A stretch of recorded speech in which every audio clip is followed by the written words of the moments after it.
वालेकुम जी, मानी दियां मौजां ने जी आए सारे मेरे भरावां ने ठीक होणगे। और जी उम्मीद करदा कि सारे ठीक होणगे। अज दी मेरी वीडियो जी तुहानूं मैं अपना प्यारा चक 100 चक बुढ़ी वाला विखावांगा जी, ते इंशाअल्लाह तुहानूं सारा चक दा विजिट करावांगे। चलो आ रहे हैं जी, तुहानूं विखाने 100 चक बुढ़ी वाला। ए रस्ते जी 100 चक दा मोड़ मुड़दे साल भट्ठा हुंदा जी। ये अरबियां दी सिगरट नहीं जे भट्ठा जे, ये ना आवे अरबियां दी सिगरट समझ लवो। तो फिर इत्थे पीना आ जाए सिगरट दे भट्ठा है जी। इन्हें ईटां तैयार करी जांदियां जिन्हां दा बिल्डिंग तैयार की जाती जी। वो जी पहुँच आए हैं जी 100 चक राह जाते हैं जी। तुहानूं विखाने जी कब्रस्तान आउंदा जी। इस कब्रस्तान च एक जी वलीउल्लाह दा दरबार भी है जी, पीर सैयद शाह हुसैन साहब तिरमजी दा।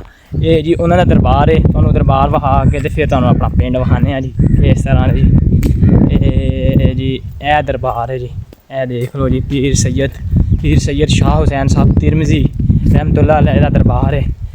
ये जी अजे कंस्ट्रक्शन जारी है, मतलब ये बनन रहा है जी। ए देख सकते जी तुसीं, ए देखो जी ये दरबार अजे बन रहा है। तो हुण आपां जाने जी पिंड। आ गया जी, तुहानूं पिंड तो बाहर दा पिंड दा व्यू विखाने। ए देखो जी, ए जी पिंड दा बरूनी व्यू 100 चक दा जी। इस दे विच पिंड दे विच वड़दियां साल जी इत्थे हुंदा जी लंगड़ियाल डेयरी फार्म। तुहानूं विखाने जी, ये लंगड़ियाल डेयरी फार्म आ गया जी। ए देख लो, ए लंगड़ियाल डेयरी फार्म आ गया जी। इत्थे पिंड दे विच वड़दियां साल फार्म हुंदा जी, लंगड़ियाल डेयरी फार्म। पिंड की पहली गली का व्यू बनाने वास्ते जी खूबसूरत जी खेत ने पिंड के आले दुआले।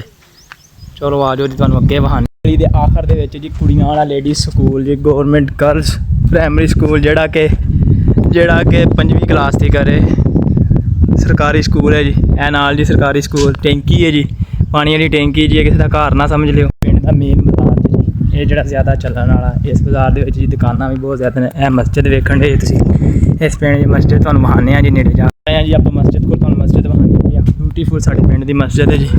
एसी शेसी लगे ने, सोलर प्लेटां लगियां ने जी साडे पिंड दे। मस्जिद इमाम बहुत सारा मदद करती साडे पिंड की। ए मस्जिद है जी, तुहानूं विखाने हुण बाकी कुछ। ए देखो जी, ए पिंड का चौंक है जी, खूबसूरत दुकाना।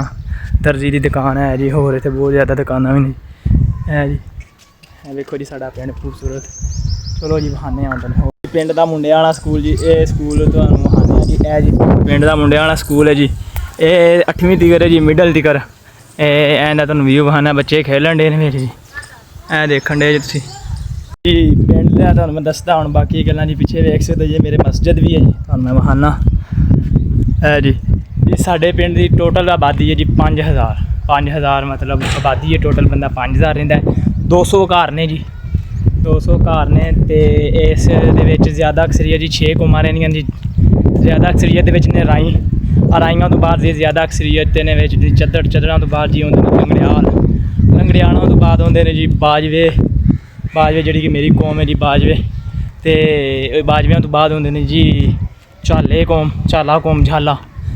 कौम तो बाद आउंदा है जी रहमानियां तो बाद मुगल भी ने जी, रांझे भी ने, होर भी काफ़ी सारियां कौमां ने जी।